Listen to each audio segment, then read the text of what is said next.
teacher talking sports, what it does, what it do, how we live. And today we're going to start a new series in which we take a look at players whose careers have recently just ended, or they are winding down, and decide if that player should be in the Hall of Fame. So it's guys that where you could really be on the fence. So I'm going to start with basketball NBA players. So don't expect to see someone like LeBron James on here. Obviously, he's making it.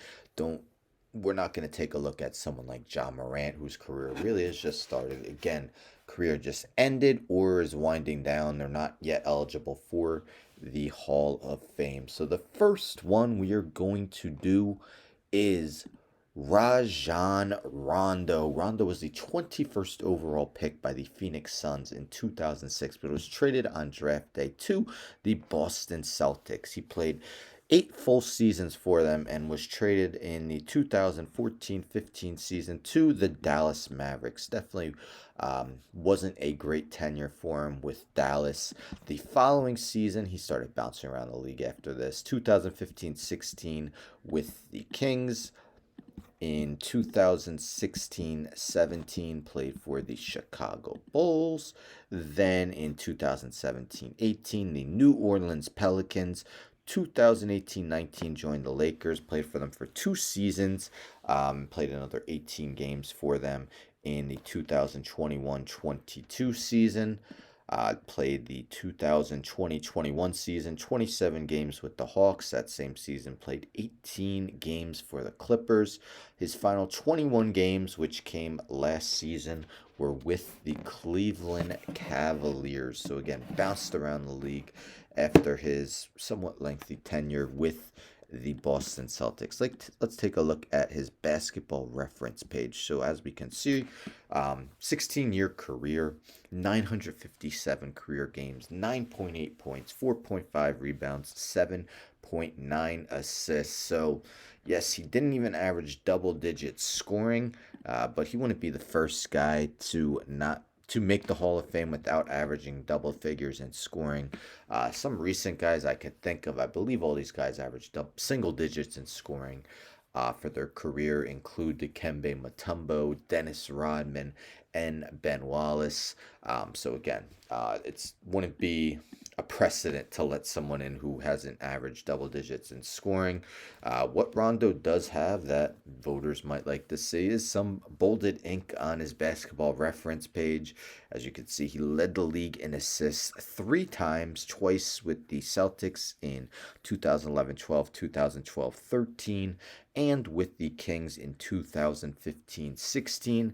Those were 3 of 4 seasons where Rondo averaged at least 11 assists a game, so was an elite passer in his time in the league. In 2009-10, averaged 2.3 steals per game, which also led the league.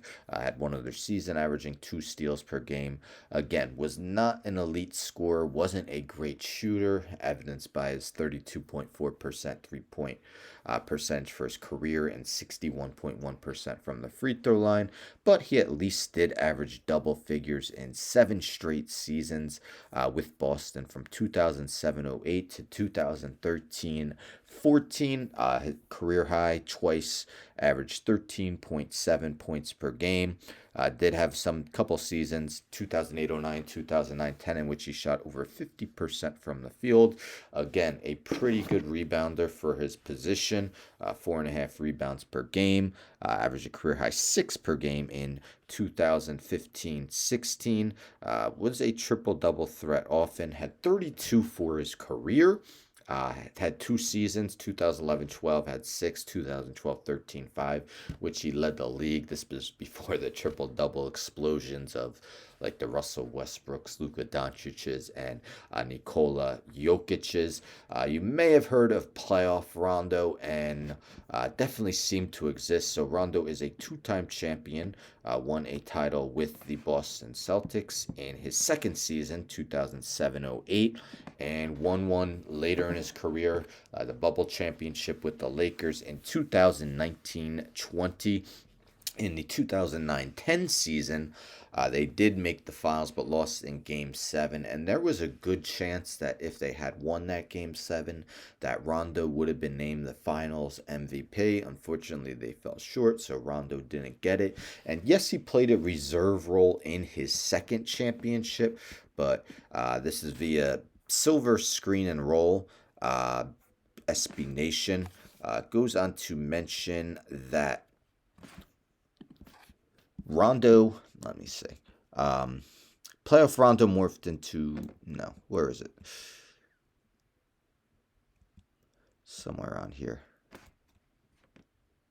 So it goes on to mention that there we go. I'm sorry. He became just the second player in history to win titles, both the Lakers and Celtics, joining Clyde Lavalette.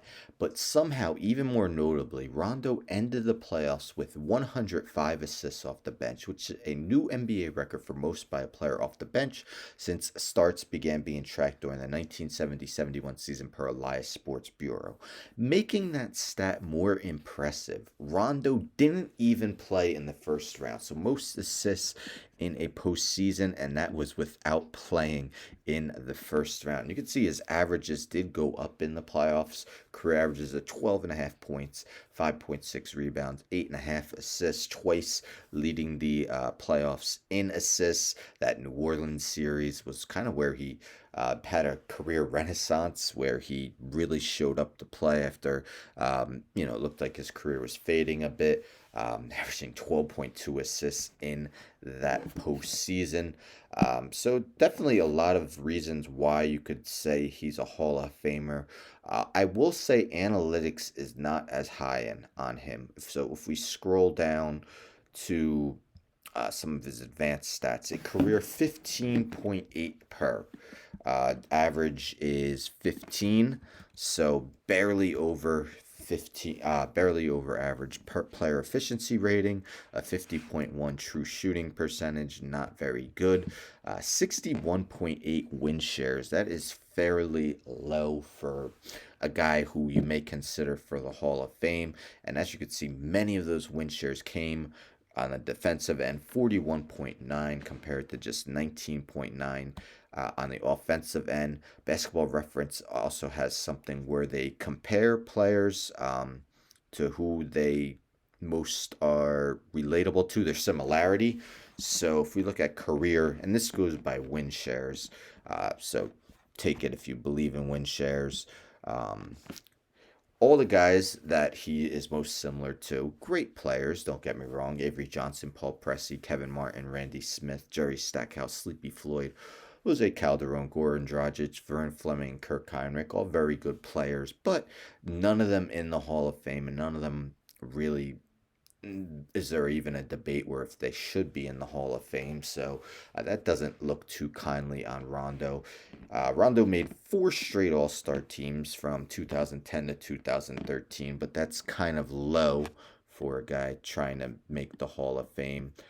Also, if we look at his All-League, All NBAs, he had just one All NBA in his career, third team in 2011-12. But he did have 4 All Defensive teams.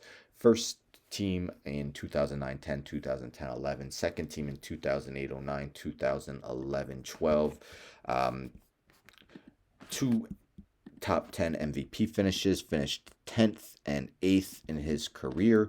He is 14th all time with his 7,584 assists and 48th with his 1,518 steals.